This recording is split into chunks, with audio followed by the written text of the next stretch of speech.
Good morning students. আজকে আবার চলে আসছি আরেকটা গ্রামার পোর্শনের ভিডিও নিয়ে। আমরা পরপর গ্রামার পোর্শন আপলোড করছি, তার কারণ একটাই, কারণ আমরা গ্রামার পোর্শনটাকে যত তাড়াতাড়ি এগিয়ে নিয়ে যেতে পারবো তত তাড়াতাড়ি আমাদের গ্রামার পোর্শন যদি সিলেবাসটা শেষ করা সম্ভব হয়। ইংরেজির সিলেবাস অর্থাৎ ইংরেজি বাক্য গঠন করতে যেটুকু প্রয়োজন, পরীক্ষার হলে যে জিনিসগুলো প্রয়োজন পড়ে অধিকাংশ ক্ষেত্রে, সেইগুলো যদি শেষ করে উঠতে পারি তাহলে পরে টেক্সচুয়াল বেস আলোচনা বা অন্যান্য আলোচনা, এক্সট্রা আলোচনা আমরা এই ভিডিওর মারফতে তোমাদের কাছে পৌঁছে দিতে পারবো। তো সেই উদ্দেশ্য নিয়েই আমরা আগাচ্ছি, গ্রামার পোর্শনটাকে কন্টিনিউ করতেছি। আমরা লাস্ট যে গ্রামার পোর্শনটা আপলোড করছিলাম এর আগের দিন, সেটা ছিল ভয়েস চেঞ্জ ইন্টারোগেটিভ সেন্টেন্সের, অর্থাৎ আমাদের ভয়েস চেঞ্জ সংক্রান্ত আলোচনা বিভিন্ন রকম বাক্যের ক্ষেত্রে অলমোস্ট কমপ্লিট। অলমোস্ট কেন বলবো, 5 ধরনের বাক্যের সবকটারই আলোচনা অলরেডি হয়ে গেছে: অ্যাসার্টিভ, ইম্পারেটিভ, অপটেটিভ, এক্সক্লেমেটরি এবং ইন্টারোগেটিভ। আশা করি তোমরা সবাই এই ভিডিওগুলো দেখছো। সেই ভিডিওগুলোকে ভালো মতন চর্চা করার পরেই তোমরা পরবর্তী ভিডিওগুলোকে দেখবে। আমি আপলোড করছি শুধুমাত্র এই আশা নিয়ে যে তোমরা পরপর ভিডিওগুলোকে ভালো মতন চর্চা করেই পরের ভিডিওগুলোকে দেখবে। তো তোমাদের কাছে মেটেরিয়াল যাতে সবসময় রেডি থাকে, সেই কারণের জন্য আমি কিন্তু পরপর আপলোড করে যাচ্ছি। আমার আপলোড করার মানে এই না যে তোমাদেরকেও আমার সাথে সাথেই একই স্পিডে কন্টিনিউ করার জন্য আমি বলছি। তো take your time, but make it fast. যত তাড়াতাড়ি সম্ভব, যত তাড়াতাড়ি তুমি ভালো মতন প্র্যাকটিস করে উঠতে পারো, সেইভাবে নিজের প্রয়োজন অনুযায়ী সময় নিয়ে, যতটুকু প্রয়োজন ততটুকু সময় নিয়ে তোমরা ভিডিওগুলোকে দেখতে থাকো।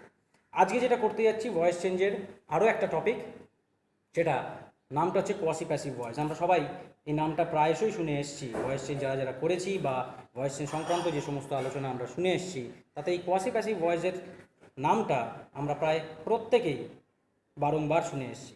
আজকে আমরা দেখব যে কোয়াসি প্যাসিভ ভয়েসটাকে কীভাবে তৈরি করতে হয় বা কীভাবে সেই সমস্ত বাক্যের ভয়েস চেঞ্জ করতে হয়।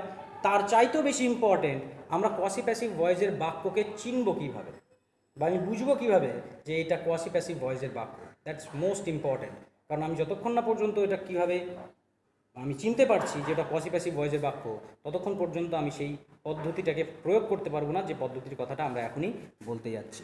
So let's start with quasi passive voice.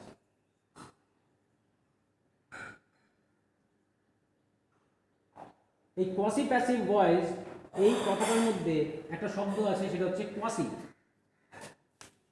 দেখতে নিশ্চয়ই পাচ্ছি আমরা সবাই, একটা শব্দ দেখতে পাচ্ছি যার যেটা লেখা আছে কোয়াসি, বা যার বইয়ের মধ্যে পাওয়া যায় কোয়াসি শব্দটাকে। এই কোয়াসি শব্দটার মানে কি?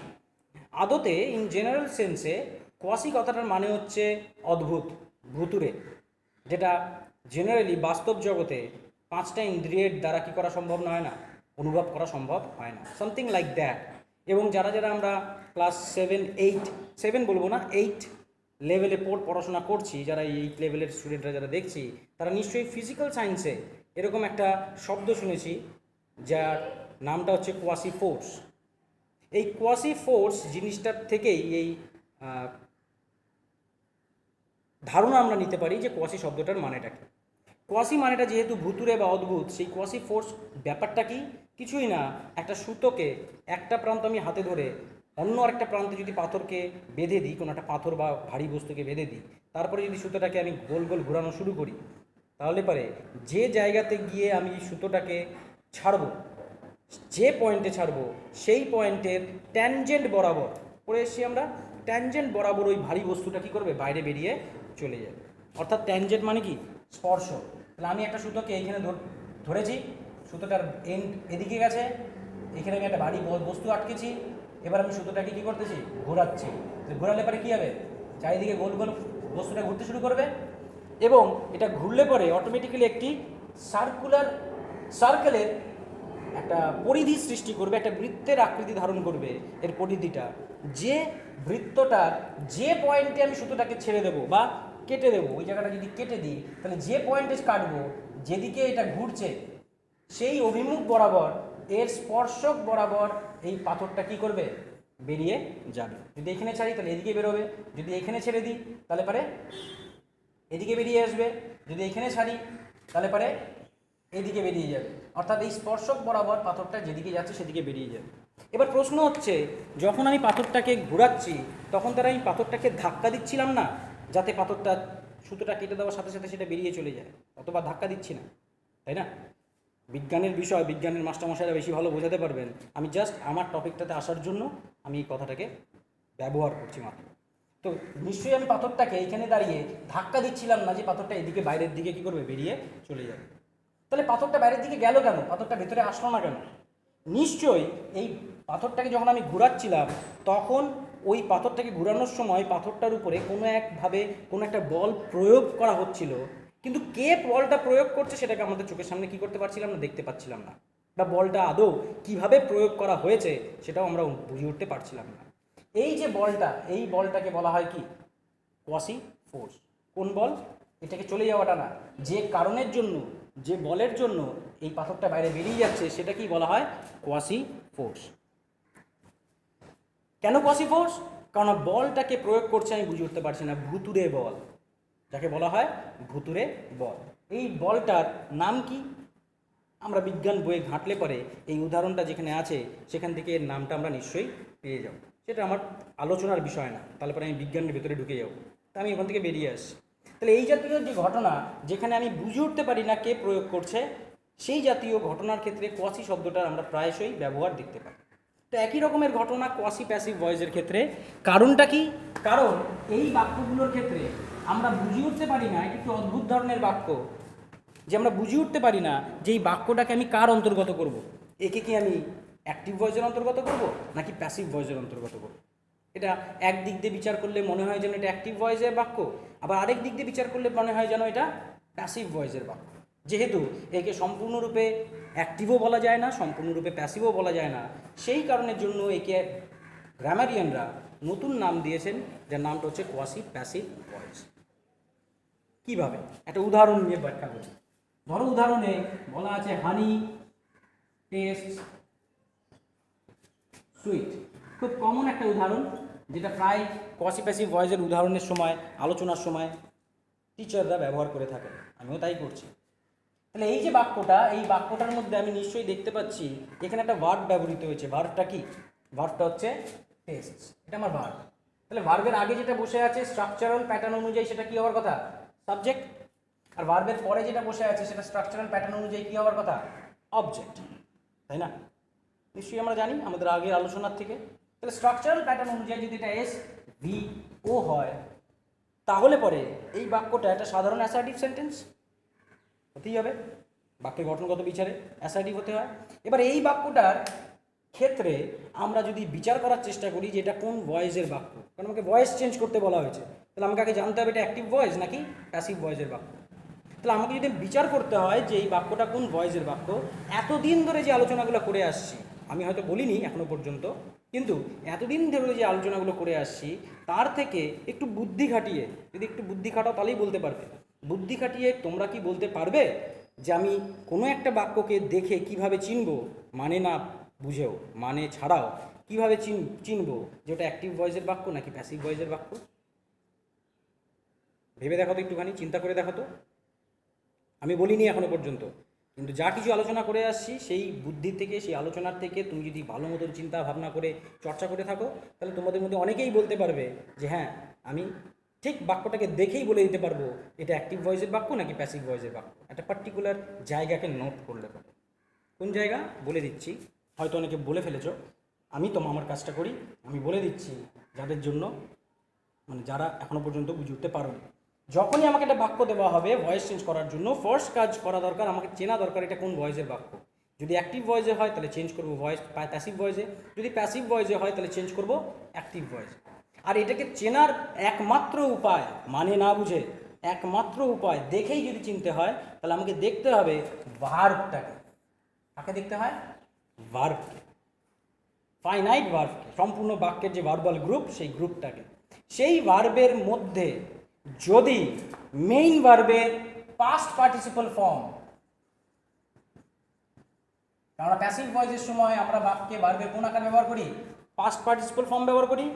মেইন ভার্বের পাস্ট পার্টিসিপল ফর্ম এবং তার আগে বি ভার্বের যে কোনো আকার, খেয়াল থাকে জানো, বি ভার্বের যে কোনো আকার, পাস্ট পার্টিসিপল ফর্মের সাথে বি ভার্বের যে কোনো আকার, সেটা এম হতে পারে, ইজ হতে পারে, আর হতে পারে, ওয়াজ হতে পারে, ওয়্যার হতে পারে, বিন হতে পারে, বিইং হতে পারে, অথবা বি অরিজিনাল ফর্মটাও হতে পারে, যে কোনো আকার যদি past participle form of the main ভার্বের সাথে এক জায়গায় একসাথে বসে থাকে তাহলে 100% ওটা কী হবে? প্যাসিভ ভয়েসের বাক্য। মনে আছে তো OPPS? Past participle form of the main verb আর অক্সিলারি ভার্ব হিসেবে কার কথা চিন্তা করি আমরা? বি ভার্বের কথা চিন্তা করি, মনে আছে? তাহলে বি ভার্বটাকে থাকতেই হবে, শুধু পাস্ট পার্টিসিপাল থাকলে হবে না। ভার্বের মেইন ভার্বের পাস্ট পার্টিসিপাল, তার সাথে আবার বি ভার্বের যে কোনো একটা আকার যদি থাকে তাহলে সেটা প্যাসিভ ভয়েস ছাড়া অন্য কোনো ভয়েসের বাক্য হতে পারে না, অসম্ভব। তাহলে আমাকে দেখতে হবে ভার্বটাকে, ভার্বের আকার যদি পাস্ট পার্টিসিপল এবং তার আগে বি ভার্বের কোনো একটা আকার থাকে তাহলে ওটা প্যাসিভ ভয়েসের বাক্য। আর যদি সেটা না থাকে তাহলে 100% ওটা কোন ভয়েসের বাক্য? অ্যাক্টিভ ভয়েসের বাক্য। আমরা জানি এই দুটোই ভয়েস আছে, একটা অ্যাক্টিভ ভয়েস আর একটা প্যাসিভ ভয়েস যে কোনো বাক্যের ক্ষেত্রে, হ্যাঁ কি না? তাহলে এই দুটো ভয়েসের চেনার উপায় হচ্ছে একটাই, সেটা হচ্ছে ভার্বকে দেখে। তাহলে আমাকে যে বাক্যটা দেওয়া হয়েছে সেই বাক্যটার মধ্যে আমি যেটাকে ভার্ব হিসাবে দেখতে পাচ্ছি সেই ভার্বটা কোন আকার বসে আছে? দেখতে পাচ্ছি টেস্ট, তারপরে এস যুক্ত হচ্ছে, অর্থাৎ প্রেজেন্ট ইনডেফিনিট টেন্সই একমাত্র টেন্স যেখানে ভার্বের পরে এস অথবা ইএস যুক্ত হয়। তো মোট কথা টেস্ট ভার্বের পাস্ট পার্টিসিপল আকার তো টেস্টেড, তাহলে সেটা তো আর ব্যবহৃত নেই।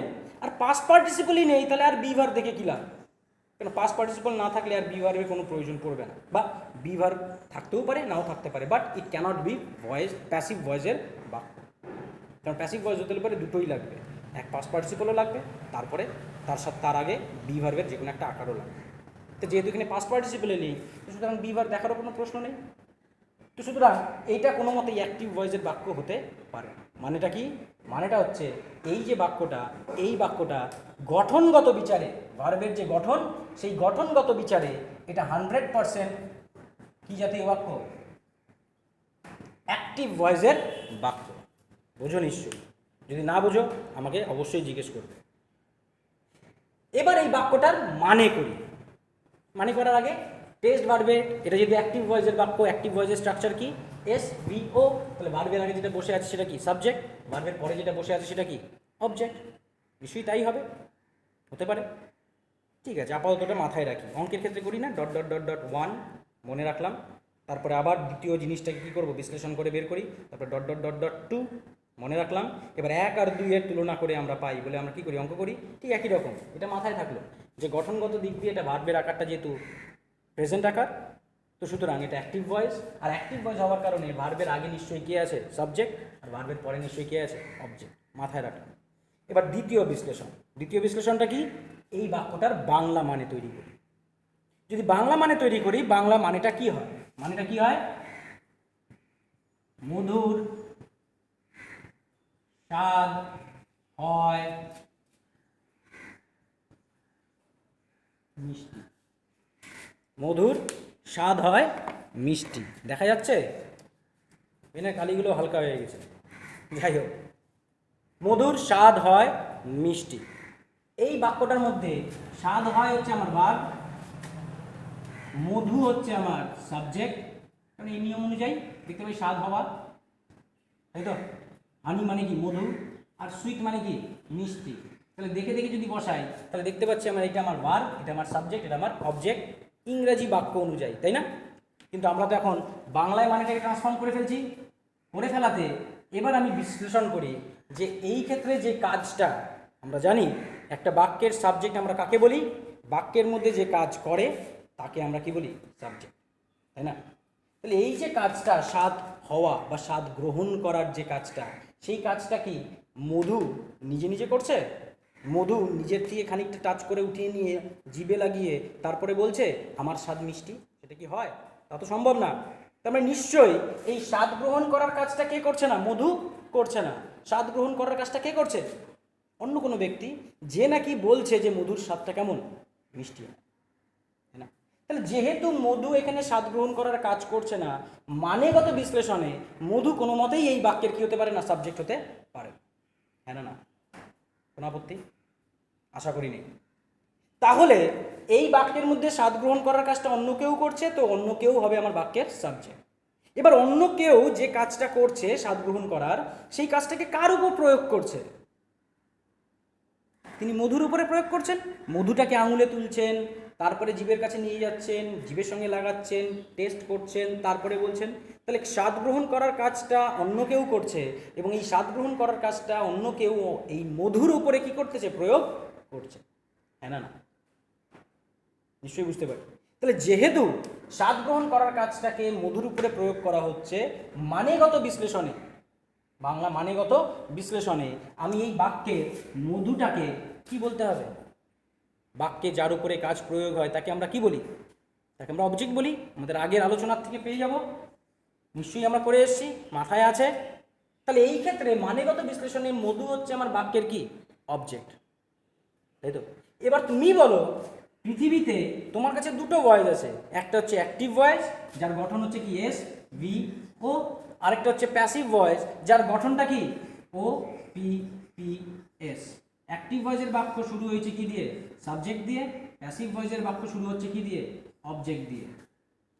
এটা তো বিধির নিয়মের মতন ঘটনা, তাই না? অ্যাক্টিভ ভয়েসের বাক্য শুরু হবে সাবজেক্ট দিয়ে, প্যাসিভ ভয়েসের বাক্য শুরু হবে অবজেক্ট দিয়ে। বাংলা মানে করার পরে আমি দেখতে পাচ্ছি এখানে যে মধুটা বাক্যের শুরুতে বসে আছে সে হচ্ছে কি? অবজেক্ট। অর্থাৎ বাক্যটা কি দিয়ে শুরু হয়েছে? অবজেক্ট দিয়ে শুরু হয়েছে। মানেগত দিক দিয়ে হানিটা আমার কি? অবজেক্ট। তাহলে বাক্যটা কি দিয়ে শুরু হয়েছে? অবজেক্ট দিয়ে। মানেগত দিক দিয়ে যেহেতু এটা অবজেক্ট, তাহলে বাক্যটা অবজেক্ট দিয়ে শুরু হয়েছে। আর অবজেক্ট দিয়ে বাক্য শুরু হওয়া মানেই সেটা কোন ভয়েস? অ্যাক্টিভ ভয়েস না প্যাসিভ ভয়েস? 100% কি ভয়েস? Passive voice. বোঝো না? বোঝো না? তাহলে গঠনের বিচারে বাক্যটাকে দেখে মনে হয়েছে অ্যাক্টিভ, কিন্তু মানেগত বিচারে বাক্যটা হয়ে গেছে কি? প্যাসিভ। তার মানে একই বাক্য গঠনের দিক দিয়ে অ্যাক্টিভ হলেও তার মানের বিচারে প্যাসিভের মতন আচরণ করছে বা প্যাসিভের মতন মনে হচ্ছে তাকে। যেহেতু বাক্যটার অ্যাক্টিভ এবং প্যাসিভ দু ধরনেরই বৈশিষ্ট্য এর মধ্যে লক্ষ্য করা যায়, সেই জন্য ইংলিশ গ্রামারিয়ানরা একে আর অ্যাক্টিভ ভয়েস বা প্যাসিভ ভয়েস বলে স্পেসিফিক্যালি কোনো সময় নাম দেননি। তারা একটা নতুন নাম কয়েন করেছেন বা তৈরি ব্যবহার করেছেন। সেটা কি? সেটা হচ্ছে কোয়াসি প্যাসিভ ভয়েস। এটা হচ্ছে কোয়াসি প্যাসিভ ভয়েস চেনার পদ্ধতি। মানে আমাকে কি দেখতে হবে? যে মানেগত দিক দিয়ে আমি একটা বাক্য ইংরেজিতে দিয়ে দিল ভয়েস চেঞ্জ করতে, এবার ওই বাক্যটার ভয়েস চেঞ্জ করব, তা আমি শিওর হব কীভাবে যে এটা কোয়াসি প্যাসিভ ভয়েসের বাক্য না? আমি দেখব বাক্যটার ভার্বটা কি, গঠনগত দিক দিয়ে সেটা কি অ্যাক্টিভ না প্যাসিভ। দেখতে পেলাম, যদি দেখি অ্যাক্টিভ, ফাইন। এবার তার বাংলা মানে তৈরি করব। এতদিন আমরা বাংলা মানে তৈরি করা শিখে গেছি, বা ইংরেজি বাক্যের কোনটা সাবজেক্ট ভার্ব অবজেক্ট বের করে নিয়ে তার বাংলা মানেটা বের করব। বাংলা মানে বের করলে পরে আমরা বুঝে যাব যে এই বাক্যটার মধ্যে যেটাকে আমি ইংরাজি বাক্যের সাবজেক্ট বলে চিন্তা করছিলাম সেটা কি আমার বাংলা মানের সময় অবজেক্টের মতন আচরণ করছে নাকি করছে না। যদি দেখি যে হ্যাঁ, যেটাকে আমার ইংরাজি বাক্যের সাবজেক্ট বলে মনে হয়েছিল, যেটা দিয়ে বাক্যটা শুরু হয়েছিল, সেটা বাংলা মানে করার সময় বাক্যের অবজেক্ট হিসেবে আচরণ করছে, অর্থাৎ ইংরাজি বাক্যটা মানেগত বিচারে অবজেক্ট দিয়ে শুরু হচ্ছে, সঙ্গে সঙ্গে বলবো এর মানেগত বিশ্লেষণে সেটাকে দেখে মনে হচ্ছে যেন সেটা কি জাতীয় বাক্য? প্যাসিভ ধরনের বাক্য। তাহলে গঠনগত দিক দিয়ে অ্যাক্টিভ কিন্তু মানেগত দিক দিয়ে প্যাসিভ, তাহলে পরে তাকে আমি না অ্যাক্টিভ না প্যাসিভ বলতে পারবো না, কোনোটাই বলতে পারবো না। আমাকে কি বলতে হবে? তার নামটা হচ্ছে কোয়াসি প্যাসিভ ভয়েস বা কোয়াসি প্যাসিভ ভয়েসের বাক্য। আশা করি আমার কথাটা বোঝা গেছে। যদি না বুঝো আবার বললাম, কমেন্ট জিজ্ঞেস করো, আমাকে জানাও যে তুমি বুঝতে পারছো কি পারছো না। বিকজ এটা খুব ইম্পর্টেন্ট, কোয়াসি প্যাসিভ ভয়েসের বাক্যটাকে চেনাটা। কাজ করা তো ভেরি ইজি, কিন্তু কাজ আমি কখন করতে পারবো? যখন আমি কাজটা জানবো, বুঝবো, চিনবো, তখন না আমি বলতে পারবো যে আমি এই কাজটা করতে পারি। কাজ করে ফেলতে শেখা মানে তো একই পদ্ধতিতে আমার এই জাতীয় যে কোনো কাজ হয়ে যাবে, কিন্তু আমি যদি চিনেই উঠতে না পারি যে কোনটা অ্যাক্টিভ ভয়েসের বাক্য, কোনটা প্যাসিভ ভয়েসের বাক্য, কোনটা কোয়াসি প্যাসিভ ভয়েসের বাক্য, তাহলে পারে আমি কাজটা তো করা তো দূরস্থ, আন্দাজে কাজ করতে হবে। তোমাদের মনে প্রশ্ন জাগতে পারে যে এই বাক্যটা তো না অ্যাক্টিভ না প্যাসিভ। হয়তো তোমাদের অনেকের মনে প্রশ্ন জাগছে, তাহলে অ্যাক্টিভও না প্যাসিভও না, তাহলে নামটা কোয়াসি ভয়েস কেন বললো না? বা এর নামটাতে প্যাসিভ কথাটাকে কেন ব্যবহার করা হলো? এখানে তো কোয়াসি প্যাসিভ ভয়েস না বলে কোয়াসি অ্যাক্টিভ ভয়েসও বলা যেতে পারতো। হ্যাঁ, অবশ্যই বলা যেতে পারতো। এটা আমি কোনো গ্রামার বইয়ের থেকে বলছি না, এটা আমি কোনো কারোর কাছ থেকে জেনেও বলছি না বা শুনেও বলছি না, এটা আমি নিজের জাস্ট অভিজ্ঞতা থেকে বলতেছি, আমার নিজের ধারণার থেকে বলছি। সম্ভবত আমরা যখনই গ্রামার নিয়ে কাজ করি তখন কিন্তু আমাদেরকে একটা কথা বারবার বলা হয় যে গ্রামারের রুল ইজ যত না ইম্পর্টেন্ট, তার চেয়ে তো অনেক বেশি ইম্পর্টেন্ট গ্রামারের মিনিং, ভাষার মানে। খালি গ্রামার না, যে কোনো ল্যাঙ্গুয়েজের ক্ষেত্রে সেন্টেন্স স্ট্রাকচার যত না ইম্পর্টেন্ট, তার সাথে বেশি ইম্পর্টেন্ট সেন্টেন্সের মানেটা কী। মানে মনের ভাষা আমি তখনই সাকসেসফুল বলবো যখন আমি আমার মনের ভাবটা অন্য আরেকজনকে বোঝাতে পারবো, মানে সে আমার কথার মানেটা বুঝবে। তাতে আমার বাক্যের গঠন ভুলভাল হলেও কিছু যায় আসে না। আমি প্রায়শই উদাহরণ দিই, আমি কোনো একটা আননোন ল্যান্ডে গেলাম যেখানে আমার নিজের মাতৃভাষা বাংলা ভাষা বা হিন্দি ভাষা বা যে ভাষাটা আমি জানি সেই কমন ভাষাগুলোকে চলে না, তার পরিবর্তে সেখানে ওখানকার মাতৃভাষা অন্য কিছু প্রচলিত আছে, সেখানে শুধু আমার সাথে তাদের কানেকশনের একমাত্র রাস্তা সেটা হচ্ছে ইংলিশ। আমি যদি তাকে কোনো একটা লোককে জিজ্ঞেস করি, brother fish I eat, fish buy where, আমার ইংলিশ সেন্টেন্স কনস্ট্রাকশনের তো একেবারে গোষ্ঠীর ষষ্ঠী পূজা হয়ে গেছে, কোনো মানেই নাই, জঘন্য অবস্থা। কিন্তু সামনে থাকা লোকটা কিন্তু অনায়াসে বুঝে যাবে যে দাদা আমি মাছ খাই, মাছ কিনবো কোথায়, মানে মাছ কোথার থেকে কিনবো। ওই লোকটা যদি আমার কথাটা বুঝে যায়, আমার স্ট্রাকচার ভুলভাল হলেও ল্যাঙ্গুয়েজের বেসিসে ভাষার ক্ষেত্রে আমার ভাষাটা কিন্তু সাকসেসফুল, 100% সাকসেসফুল। কারণ ভাষার মূল উদ্দেশ্য, ভাষা আমি তাকেই বলবো যেখানে আমি আমার মনের ভাবটা অন্য আরেকজনকে কী করতে পারি, ব্যক্ত করতে পারি। সো দেয়ারফোর ল্যাঙ্গুয়েজের ক্ষেত্রে, ভাষার ক্ষেত্রে যেহেতু মিনিংটা is much more important, very important than the structure, সেই কারণে সম্ভবত আমার বিশ্বাস যে নামটাকে অ্যাক্টিভ, কোয়াসি অ্যাক্টিভ ভয়েস না বলে কোয়াসি প্যাসিভ ভয়েস বলা হয়েছে। কারণ মিনিংটাকে গুরুত্ব দিয়ে, গঠনের বিচারে অ্যাক্টিভ হলেও মিনিংয়ের দিক দিয়ে প্যাসিভ হওয়ায় মিনিংটাকে গুরুত্ব দেওয়ার মধ্যে দিয়ে প্যাসিভ নামটাকে নামের সঙ্গে কী করা হয়েছে, যুক্ত করা হয়েছে। তাহলে আজকে আমরা একটা নতুন ধারণা জানলাম, নতুন কিছু এখনও পর্যন্ত শিখিনি, কিন্তু একটা নতুন ধারণা জানতে পারলাম যে কোনো বাক্যের ভয়েস চেঞ্জ করার আগে বাক্যটা অ্যাক্টিভ ভয়েসের বাক্য না প্যাসিভ ভয়েসের বাক্যটাকে চেনাটা বেশি ইম্পর্টেন্ট। এবার সেটা করতে যাওয়ার জন্য ফার্স্ট বা একমাত্র যে জিনিসটাকে দেখে আমি খুব সহজে চিনে ফেলতে পারবো সেটা হচ্ছে ভার্বের স্ট্রাকচার। যদি দেখি ভার্বের স্ট্রাকচারটা পাস্ট পার্টিসিপল ফর্ম, মেইন ভার্বটা পাস্ট পার্টিসিপল ফর্ম এবং তার সাথে বি ভার্ব যুক্ত আছে, তাহলে পরে এটা 100% প্যাসিভ ভয়েস। অন্য যে কোনো ভার্বের আকার সেটা 100% অ্যাক্টিভ ভয়েস। অন্য যে কোনো আকার মানে ফাইনাইট ভার্বের আর কি আকার আছে, 12টা টেন্সের আকার, 12টা টেন্সের আকার, তাই কি না? আর কোনো আকার আছে? আর তো কোনো আকার পাবো না আমি ফাইনাইট ভার্বের, তাই না? ইনফাইনাইট ভার্বের আকার পাবো, কিন্তু ইনফাইনাইট ভার্বে আমি প্যাসিভ ভয়েস তৈরিও করছি না। ইনফাইনাইট ভার্বের ক্ষেত্রেও কিন্তু আমাকে মেন ভার্বের পাস্ট পার্টিসিপল অর্থাৎ ইনফাইনাইট ভার্বটার পাস্ট পার্টিসিপল তার আগে বি ভার্বের আকৃতি অবশ্যই থাকতে হবে প্যাসিভ ভয়েস হতে হলে পারে। আদার দ্যান দ্যাট ইনফাইনাইট ভার্বের 2+ ভার্বের অরিজিনাল ফর্ম বা ভার্ব প্লাস আইএনজি যে আকারটাই হোক না কেন, পাস্ট পার্টিসিপল ফর্ম শুধু একা বসে আছে, সেগুলো সবকটাকেই আমি কি ধরবো, অ্যাক্টিভ ভয়েসের বাক্য ধরবো বা ধরতে হবে। প্যাসিভ ভয়েস মাত্রই past participle form of the main verb আর তার আগে একটা বি ভার্ব থাকাটা বাঞ্ছনীয়। বি ভার্ব যদি না থাকে, সেখানে যদি হ্যাভ ভার্ব থাকে, তাহলে কিন্তু তাকে আমি প্যাসিভ ভয়েসের বাক্য বলতে পারবো না। কারণ পারফেক্ট টেন্সের ক্ষেত্রে আমরা মেইন ভার্বের পাস্ট পার্টিসিপল ফর্ম ব্যবহার করি এবং তার আগে কিন্তু হ্যাভ ভার্বের আকার ব্যবহার করি, হয় হ্যাভ নালে হ্যাজ নালে হ্যাড। সেটা কি এক প্যাসিভ ভয়েস বলতে পারবো? পারবো না। সেটা আমার অবশ্যই অ্যাক্টিভ ভয়েস। কেন? কারণ 12টা টেন্সের মধ্যে একটা আকৃতি হচ্ছে ওই আকারটা, তাই না? পারফেক্ট টেন্সের আকার। তাহলে প্যাসিভ ভয়েস হতে হলে পারে মেইন ভার্বের পাস্ট পার্টিসিপল এবং তার আগে বি ভার্বের কোনো একটা আকৃতি থাকতেই হবে, থাকলেই সেটা প্যাসিভ ভয়েসের একটা আকৃতি। এবার কোন আকার, কোন টেন্সের প্যাসিভ ভয়েস, সেটা তো আমার বিশ্লেষণ করার মধ্যে দিয়ে আমি কী করতে পারবো, নিশ্চয়ই খুঁজে বের করতে পারবো। সেটা পরের স্টেপ। ফার্স্ট স্টেপ যেটা বললাম, খেয়াল থাকে। এবার চলে আসছি আমাদের এই জাতীয় বাক্য যখন আমি চিনে ফেললাম যে হ্যাঁ হানি টেস্ট সুইট, এটা একটা কোয়াসি প্যাসিভ ভয়েসের বাক্য, আমি বুঝে ফেলছি। এবার আমি এই বাক্যের ভয়েস চেঞ্জ করব কিভাবে?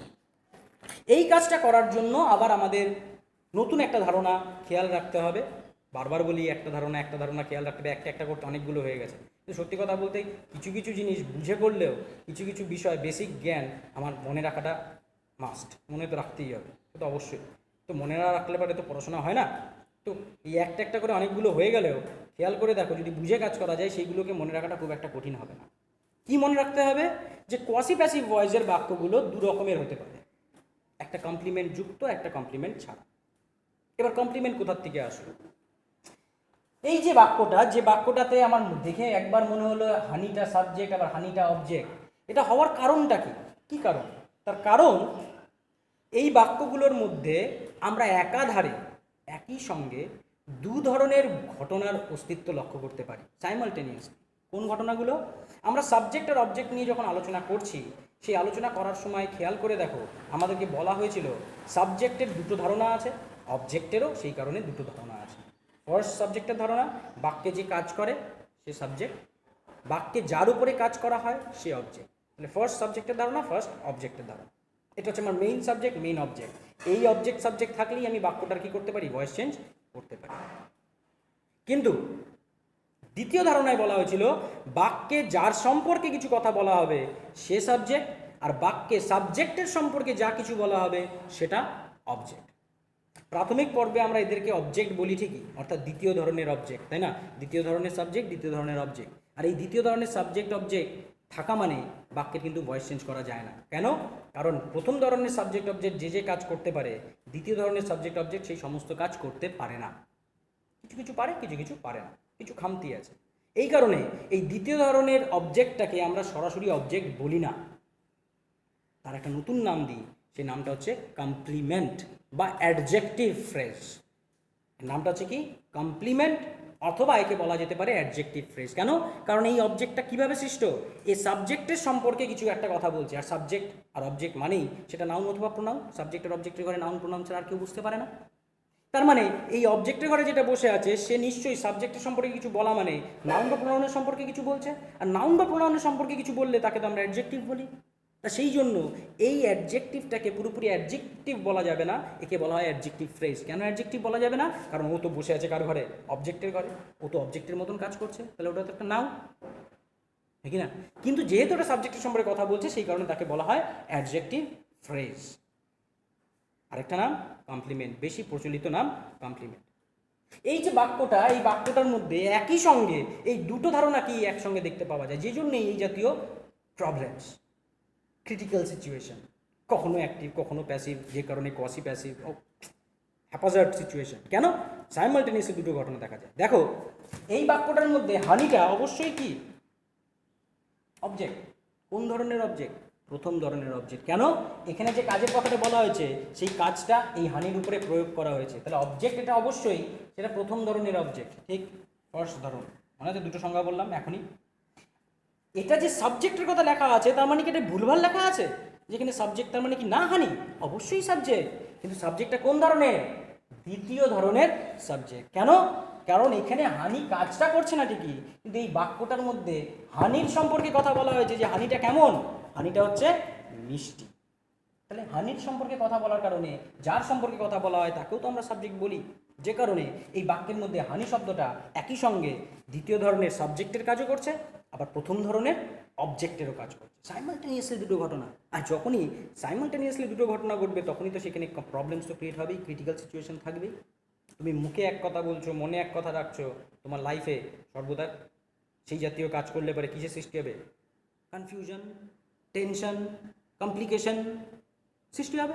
সেম ঘটনা তো সর্বদা এক রোখা হওয়া উচিত, এক মনের হওয়া উচিত। যা মনে ভাববো তাই মুখে বলবো, তাহলে জীবনে কোনো সমস্যা নেই। লোকে বলবে বাজে লোক, কিন্তু অ্যাটলিস্ট মুখের উপরে তো বলবে। সামনে ভালো পেছনে খারাপ এরকম কেউ কথা বলবে না। লোকে বলবে ভালো লোক, তাহলে মুখের উপরেই বলবে, পেছনে কেউ খারাপ বলবে না। আমি আমার মনের কথা যদি পরিষ্কার করি তাহলে অনেস্ট বলবে, তাই না? ঠিক একই ঘটনা এই বাক্যের ক্ষেত্রে সাইমালটেনিয়াসলি দুটো ঘটনা দেখতে পাওয়া যায়, যেখানে কাজটা সে না করলেও এর সম্পর্কে কথা বলা হয় সে সাবজেক্ট, কিন্তু কাজটা এর উপরে প্রয়োগ হওয়া হয় সে অবজেক্ট। তাহলে এটা দ্বিতীয় ধরনের সাবজেক্ট আর প্রথম ধরনের অবজেক্ট। দ্বিতীয় ধরনের এটা সাবজেক্ট হওয়ায়, এটা যেহেতু দ্বিতীয় ধরনের সাবজেক্ট সেই কারণের জন্য দ্বিতীয় ধরনের অবজেক্ট থাকাটা বাঞ্ছনীয়, থাকতেই পারে, অসম্ভব না। লক্ষ্য করো হানির সম্পর্কে কি বলা হয়েছে? যে সেটা মিষ্টি। অর্থাৎ যখন এটা দ্বিতীয় ধরনের সাবজেক্ট তখন এই সুইটটা হচ্ছে দ্বিতীয় ধরনের অবজেক্ট। একই না? বুঝি নিশ্চয়ই? নিশ্চয়ই বুঝছি, এমন কিছু কঠিন কথা বলি। আর যেহেতু এটা দ্বিতীয় ধরনের অবজেক্ট, একে তো আমরা কি নাম দিচ্ছি? এর নাম তো আমরা দিচ্ছি কমপ্লিমেন্ট, অথবা একে আমরা কি বলতে পারি? অ্যাডজেক্টিভ।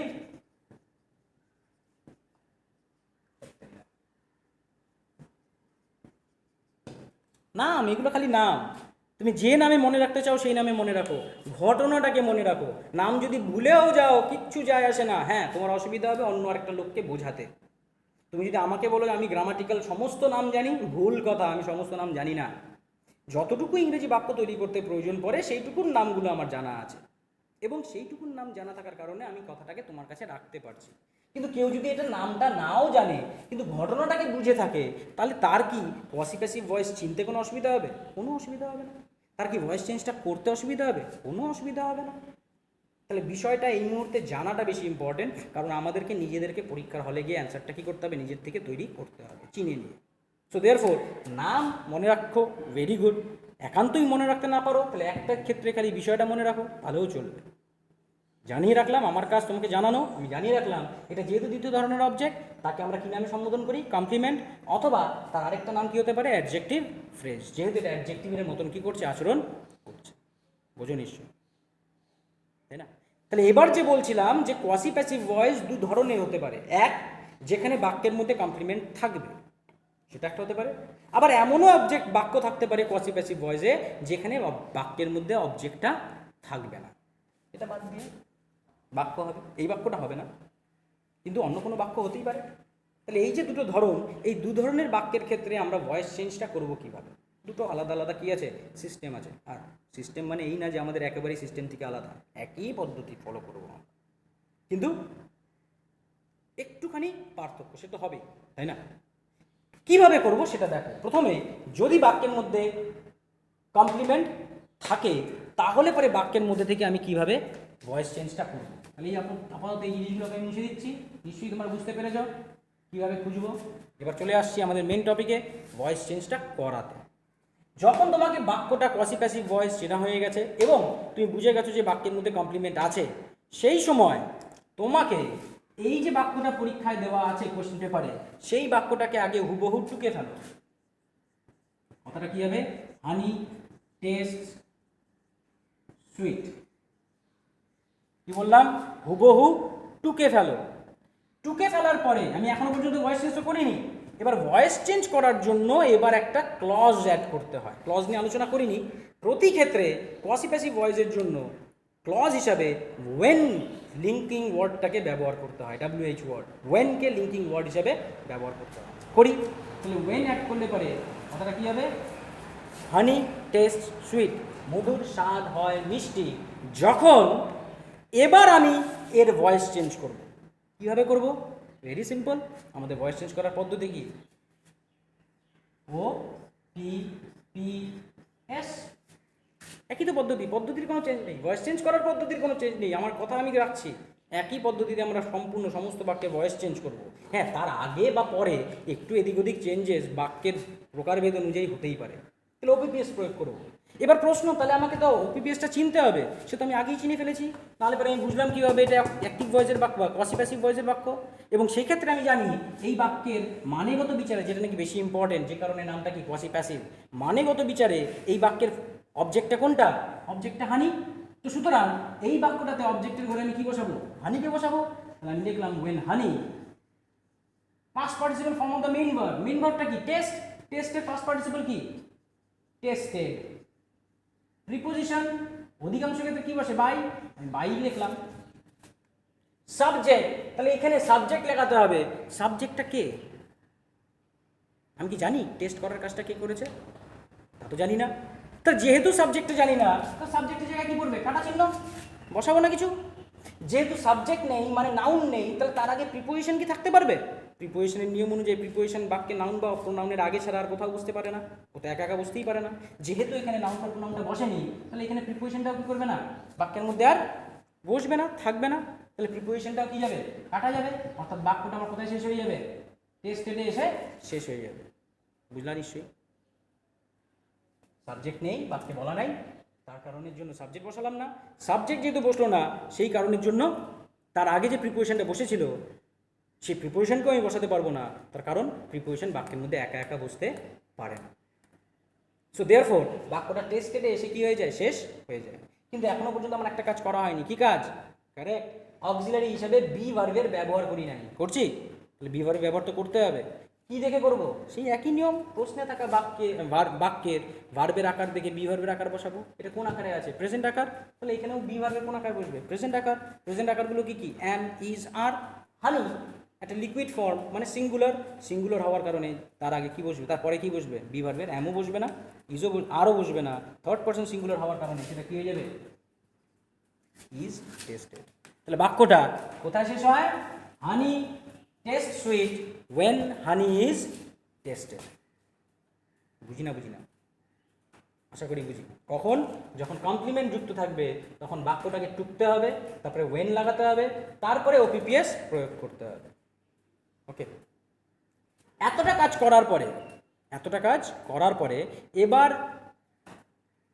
যেহেতু আমরা ভয়েস চেঞ্জ করা মানে ইংরাজি গঠন আমরা বেশ ভালো মতন শিখে গেছি, কিন্তু ছোটোবেলার থেকে আমাদেরকে বলে আসা হয় যে একই শব্দকে বারবার রিপিট করলে পরে শুনতে ভালো লাগে না। সেই কারণের জন্য এবার যেহেতু আমি ভয়েস চেঞ্জের কাজ করছি, বাক্যের গঠন সম্পর্কে ভালো মোটামুটি জ্ঞান থাকার কথা, সুতরাং এখন আমি জোর দিব আমার কানে যাতে কথাটা শুনতে খারাপ না লাগে। কিন্তু এই বাক্যটার মধ্যে হানি এখানেও আছে, একই বাক্যের খুব অল্প দূরত্বে হানি কথাটাকে দুবার ব্যবহার করা হয়েছে। সেই জন্য আমরা দ্বিতীয় হানিটাকে মানে দ্বিতীয় নাউনটাকে পাল্টে তার পরিবর্তে একটা প্রোনাউন ব্যবহার করতে পারি। যদি এটা ছেলে হয় তাহলে হি, মেয়ে হলে শি, আর জড়বস্তু হলে পারে ইটকে ব্যবহার করি, তাই না? তো সেই হিসেবে আমরা অনেকেই লিখতে পারি হানি is sweet, honey taste sweet when it is tasted। এটা শুধুমাত্র কি করলাম, এটা কিছু চেঞ্জ করিনি। যেহেতু দুটো নাউন পরপর থাকলে পরে শুনতে ভালো লাগে না একই শব্দ, সেই কারণের জন্য আমরা দ্বিতীয় নাউনটার পরিবর্তে আমরা শুধুমাত্র কি তৈরি করলাম, একটা প্রোনাউনকে ব্যবহার করলাম যাতে বাক্যটাকে শুনতে ভালো লাগে, আর কিছু। এতটা করার পরে তোমাদের মনে হতে পারে আরে একই রকমভাবে দুটো ভার্ব তো একই ব্যবহৃত হয়েছে, টেস্ট শুনতে খারাপ লাগছে। যদি মনে হয় যে না শুনতে খারাপ লাগছে, তাহলে সেই ক্ষেত্রে প্রথম ভার্বটাকে আমি চেঞ্জ করতে পারি। কেন প্রথম নাউনের ক্ষেত্রে দ্বিতীয়টাকে, ভার্বের ক্ষেত্রে প্রথমটাকে কেন? কারণ আছে, কারণ দ্বিতীয়টাতে তুমি প্যাসিভ ভয়েস বানিয়েছো, পাস্ট পার্টিসিপাল ফর্ম তো দ্বিতীয়টাতে আছে, তো দ্বিতীয় ভার্বটাকেই যদি চেঞ্জ করে দাও তাহলে তো ভয়েস চেঞ্জ আর কোথায় থাকলো? এই ভার্বের তো আর ভয়েস চেঞ্জ হলো না, ভয়েস চেঞ্জ তো ভার্বের হয়। তাহলে এই ভার্বের ভয়েস চেঞ্জ তো আমি এখানে করেছি, এখানে তো করি নাই। তাহলে এটাকে যদি পাল্টে দিই তাহলে তো ভয়েস চেঞ্জই তো ঠিকঠাক হলো না। সেই কারণে দ্বিতীয় ভার্বটাকে তো আমি চেঞ্জ করতে পারছি না, যেহেতু মেন কাজটা এখানে করা হয়েছে। সেই জন্য আমরা প্রথম ভার্বটাকে কী করতে পারি, চেঞ্জ করে দিতে পারি, করতেই পারি।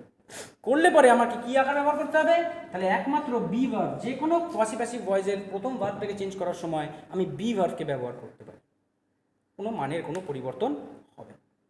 কি বি ভার্ব, হানি যেহেতু, তো সুতরাং প্রেজেন্ট টেন্সে বি ভার্বে কোন আকার ব্যবহার করব, থার্ড পারসন সিঙ্গুলার নামা হওয়ার কারণে ইজকে ব্যবহার করব। তাহলে honey is sweet when it is tasted. কথাটা বুঝলে তো? তাহলে ভয়েস চেঞ্জ আমার প্রথমেই হয়ে গেছে, পরের দুটোকে তুমি চাইলে করতে পারো, বাক্যটাকে শুনতে ভালো লাগবে, আর কোনো কিছুই না। কিন্তু পরীক্ষার হলে যদি কেউ এই বাক্যটা লিখে দিয়ে আসে তাকেও 100% ক্রেডিট দিতে হয়, কেউ এই বাক্যটা লিখলেও তাকে 100% ক্রেডিট দিতে হয়, এবং এই বাক্যটা লিখলেও পরীক্ষার হলে 100% ক্রেডিট দিতে হয় বা দিতে হবে। কারণ তাকে যে কাজটা করতে বলা হয়েছে সেই কাজটাতে সে কিন্তু কোনো ভুল করে। তো তুমি এটা লেখো চাই এটা লেখো চাই এটা লেখো, দ্যাটস আপ টু ইউ। কিন্তু বেস্ট প্যাসিভ ভয়েসের বাক্য যদি জিজ্ঞেস করা হয় যে এটার ক্ষেত্রে বেস্ট প্যাসিভ ভয়েসের বাক্য কোনটা হবে, তাহলে সেটা কোনটা হবে, লাস্টেরটা। কারণ আমি ভয়েস চেঞ্জেও কোনো ভুল করিনি, আবার একই শব্দকে দুবার তিনবার কি করিনি, রিপিটও করিনি, সবকটা শব্দকে আলাদা আলাদা করে ব্যবহার করছি। তাহলে কমপ্লিমেন্ট যদি যুক্ত থাকে বাক্যে, তাহলে বাক্যটাকে হুবহু টোকো, তারপরে ওয়েন যুক্ত করো, তারপরে ওপিপিএস প্রয়োগ করো। এই সংক্রান্ত তোমাদের মাথায় প্রশ্ন ঘুরপাক খেতে পারে, কারণ আমি সবসময় কেনকে ভেরি ইম্পর্টেন্স দিই, খুব গুরুত্ব দিই। কেন কি গুরুত্ব দেওয়ার কারণটা কি? কারণ কেনর উত্তরগুলো যদি দেওয়া না থাকে তা তোমার মনের মধ্যে থাকা কোয়েশ্চেনগুলো তোমাকে আরও বেশি কনফিউজ করবে, তোমাকে খুব একটা ভালো মতন বুঝতে দেবে না। যে প্রশ্নটা ঘুরপাক খেতে পারে বা করা উচিত সেটা হচ্ছে, স্যার এখানে হানিটাকে আমি চেঞ্জ করলাম, ইট করলাম, টেস্ট ভার্বটাকে দুবার ব্যবহার হওয়ায় বি ভার্ব ব্যবহার করলাম, কিন্তু যে মুহূর্তে বি ভার্ব বসালাম সঙ্গে সঙ্গে বি ভার্বও তো দুবার ব্যবহৃত হলো, ইজ ব্যবহৃত হলো। তাহলে এই ক্ষেত্রে আবার সেটাকে কেন চেঞ্জ করছি না? শুনতে তো ভালো লাগছে না, নাও লাগতে পারে, মনে হতে পারে। কিন্তু এক্ষেত্রে টেস্টটা মেইন ভার্ব, এখানেও টেস্টটা কি ছিল, মেইন ভার্ব। এখানে হানি ছিল নাউন, এখানেও হানি কি ছিল নাউন। এখানে বি ভার্বটা মেইন ভার্ব, ক্লজ আছে মানে দুটো আলাদা আলাদা কি আছে ভার্ব আছে। এখানে বি ভার্বটা হচ্ছে মেইন ভার্ব, তাই না? কিন্তু এখানকার বি ভার্বটা কিন্তু মেইন ভার্ব না, এখানকার বি ভার্বটা হচ্ছে অক্সিলারি ভার্ব। তাহলে দেখতে এক হলেও এর ব্যবহারটা কি আলাদা, তাহলে দুটো বি ভার্ব কিন্তু এক না। তো সেই জন্য বলা যেতে পারে এটা জাস্ট নিজের মতন করে চিন্তা করে নাও, আর কিছুই না, এটা কোনো গ্রামাটিক্যালের কথা বলছি না। যদি এরকম কোনো কোয়েশ্চেন মনের মধ্যে জাগে তাহলে মনকে অ্যাটলিস্ট সান্ত্বনা দেওয়া যাবে যে হ্যাঁ এখানে তো বি ভার্বটা দেখতে এক ঠিকই, কিন্তু দুজনের কার্যকারিতা কিন্তু এক না। বাদ বাকিদের সবার কিন্তু কার্যকারিতা কী ছিল, একই ছিল, একই রকমভাবে ব্যবহৃত হয়েছিল। তো বি ভার্বটা এখানে মেইন ভার্ব, এখানে কি অক্সিলারি ভার্ব। কেন মেইন ভার্ব সেটা আমরা যখন ক্লজ নিয়ে আলোচনা করব তখন পরিষ্কার করে বিশ্লেষণ করব। আপাতত এইটুকু জিনিস মাথায় রাখা খুব একটা কঠিন কিছু হওয়ার কথা। পরিষ্কার?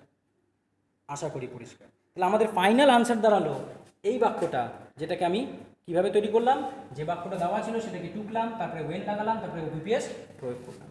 এবার চলে আসছি যদি আমাদেরকে কমপ্লিমেন্ট ছাড়া বাক্য দেয় তাহলে পরে কি হবে। যেমন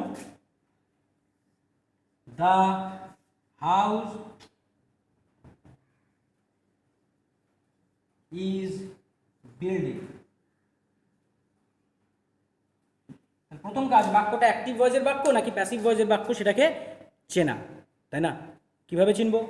ভার্বের আকার দেখবো, ভার্ব খুঁজবো, এই যে ভার্ব দেখতে পাচ্ছি, আর এখানে দেখছি মেন ভার্বের শেষে আইএনজি যুক্ত, তার আগে বি ভার্বের প্রেজেন্ট ফর্ম। তাহলে মেন ভার্বের শেষে আইএনজি, তার আগে বি ভার্বের প্রেজেন্ট ফর্ম, মানে present continuous tense. Present continuous tense এই আকার পেয়েছি, মানে মোট কথা বিল্ড ভার্বের পাস্ট পার্টিসিপাল ফর্ম নেই। তো বিল্ড ভার্বের পাস্ট পার্টিসিপাল ফর্ম নেই, তার মানে এটা প্যাসিভ ভয়েস না, তাহলে 100% কোন ভয়েস? Active voice. বাক্যের মিনিং করি, বাক্যটা ইংরেজি গঠনগত দিক দিয়ে কি দেখতে পেলাম? Active voice. মানে করলাম বাড়িটা তৈরি হচ্ছে। এবার তৈরি হওয়ার যে কাজটা বা তৈরি করার যে কাজটা সেটা কি বাড়ি নিজে নিজে করছে, নিজে নিজেকে পিটাচ্ছে, নিজে নিজে ঠিক করতেছে? তা তো হতে পারে না, বাড়িটাকে অন্য কেউ কি করবে? তৈরি করবে। তো স্বাভাবিকভাবে তৈরি হওয়ার কাজটা বাড়ি নিজে নিজে করছে না, অন্য কেউ বাড়িটাকে কি করছে? তৈরিটা করছে। তো স্বাভাবিকভাবে কোন জিনিসটাকে তৈরি করছে, তৈরি করার কাজটা কার উপরে প্রয়োগ হচ্ছে? বাড়ির উপরে। অটোমেটিক্যালি মানেগত দিক দিয়ে এটা আমার কি বাক্যের? অবজেক্ট। আর গঠনগত দিক দিয়ে এটা আমার বাক্যের কি? সাবজেক্ট। অবজেক্ট হচ্ছে 1 নম্বর, সাবজেক্ট হচ্ছে 2 নম্বর। একই রকম। তাহলে মানেগত দিক দিয়ে প্যাসিভ, গঠনগত দিক দিয়ে অ্যাক্টিভ, তার মানে এই বাক্যটাও কি পসি প্যাসিভ। আর যখন আমি বিশ্লেষণ করলাম তখন দেখলাম এই বাক্যের মধ্যে ভার্ব আছে। কার সম্পর্কে কথা বলা হয়েছে? সব বাড়ির সম্পর্কে।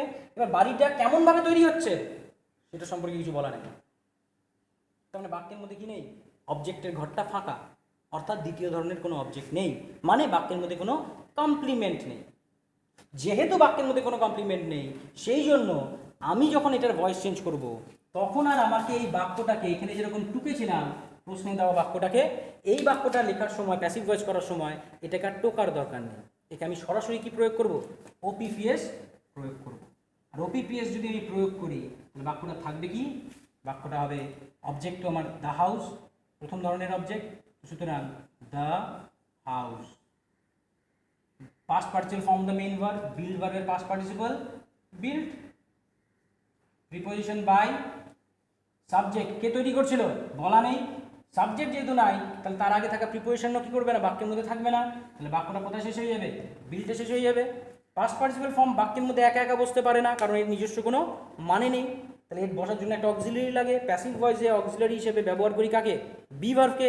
বি ভার্বের কথা চিন্তা করা মানে এখানে কোন আকার বসাবো? বি ভার্বের। ঠিক যে আকার আকৃতিতে ভার্বের আকার বসে আছে কোশ্চেনে, ঠিক সেই আকার বসাবো। মেইন ভার্বের শেষে আইএনজি, তো সুতরাং বি ভার্বের শেষে আইএনজি, তার আগে বি ভার্বের প্রেজেন্ট ফর্ম, তাহলে এর আগেও বি ভার্বের প্রেজেন্ট ফর্ম বসাবো। The house third person singular number হওয়ায় এখানে কি বসবে? ইজ বসবে। সুতরাং বাক্যটা কি দাঁড়ালো?